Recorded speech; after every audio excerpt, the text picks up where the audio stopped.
کشا نہیں، جو خود حاجت مند ہو وہ حاجت روا نہیں۔ شاہ جی پر اللہ کی کروڑوں رحمتیں ہوں۔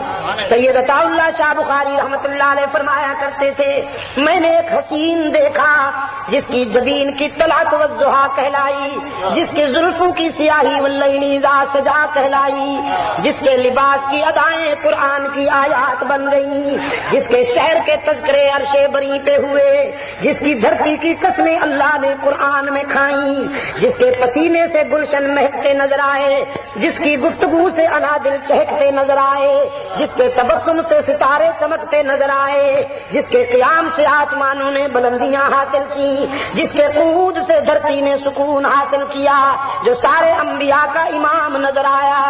میرے دل نے چاہا کہ اسی حسین سے سب کچھ مانگ لوں، اسی کے در کا سوالی بن جاؤں، اسی کے سامنے دامن پھیلا لوں، لیکن جب میں اس کی سیرت کے حوالے سے اس کے ہاں پہنچا تو میں نے دیکھا ساری کائنات سو رہی ہے اور وہ حسینوں کا حسین، شریفوں کا شریف، جمیلوں میں اجمل، کاملوں میں اکمل، حسینوں میں آسن، شریفوں میں اشرف، میں نے دیکھا وہ حسینوں کا حسین آنسو کی برسات میں کسی اور کے آگے ہاتھ پھیلائے کھڑا ہے، آنکھیں سوجی ہوئی ہیں رو رو کر، پنڈلیوں پہ ورم ہے قیام کر کر کے۔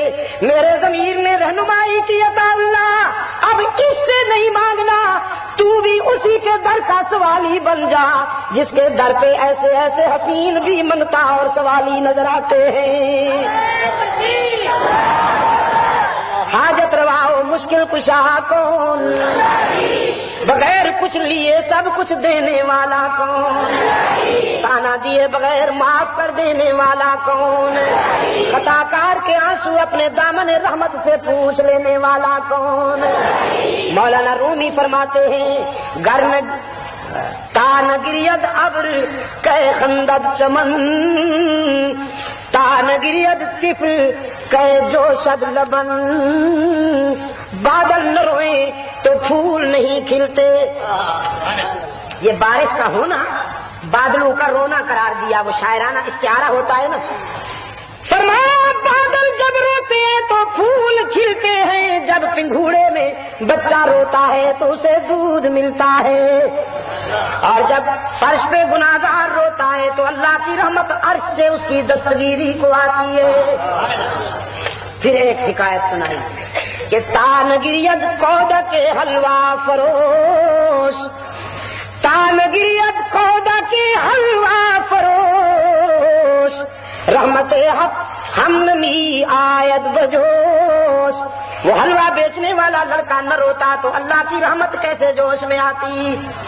فرمایا ایک صوفی صاحب تھے، نماز بھی بہت پڑھتے تھے، روزے بھی خوب رکھتے تھے، ذکر بھی کرتے تھے، تسبیح ہاتھ میں ہوتی تھی، قیام، سجود، قعود، رکوع، اللہ اللہ کرتے تھے، لیکن کھانے پینے کے بھی چیمپئن تھے اپنے علاقے میں۔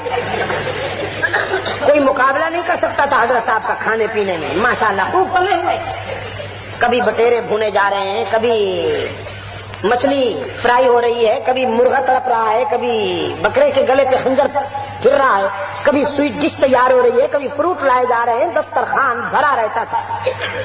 اور جب کوئی پوچھتا کہ حضرت اللہ والے تو اتنے پیٹو نہیں ہوتے، آپ نے تو کھانے پینے میں سارے ریکارڈ توڑ دیے ہیں، تو تعویل کرتے تھے، فرماتے تھے جنت میں بہت سی نعمتیں ملنے والی ہیں، سنا نہیں تم نے؟ ان گنت بے شمار نعمتیں ملنے والی ہیں، اگر ابھی سے ہمیں ان کو ہضم کرنے کی مشق نہ ہوئی تو وہ ہضم کیسے ہوں گی؟ میں تو ریہرسل کر رہا ہوں ابھی سے۔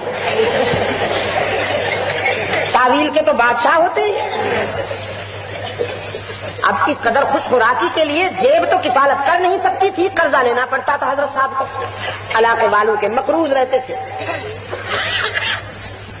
طبیعت خراب ہو گئی، بیمار ہو گئے حضرت، اور سنجیدہ بیمار ہو گئے۔ قرض خواہوں نے سوچا حضرت کی طبیعت بہت خراب ہے، کہیں حضرت کے ساتھ ہمارے قرضے کی رقم بھی مدفون نہ ہو جائے، لحد میں نہ اتر جائے، تو جاؤ ذرا تقاضا کر لو، قرضہ تو مل جانا چاہیے۔ قرض خواہ اکٹھے ہو کر آئے، حضرت نے جو دیکھا قرض خواہ آ رہے ہیں، چادر تان کر سو گئے، سکوت مرگ طاری کر لیا۔ قرض خواہ قریب آئے، انہوں نے سلام کیا، کوئی جواب نہ ملا۔ قریب آ کے اور اونچی آواز سے کہا حضرت السلام علیکم، لیکن نو رسپانس، کوئی جواب نہیں۔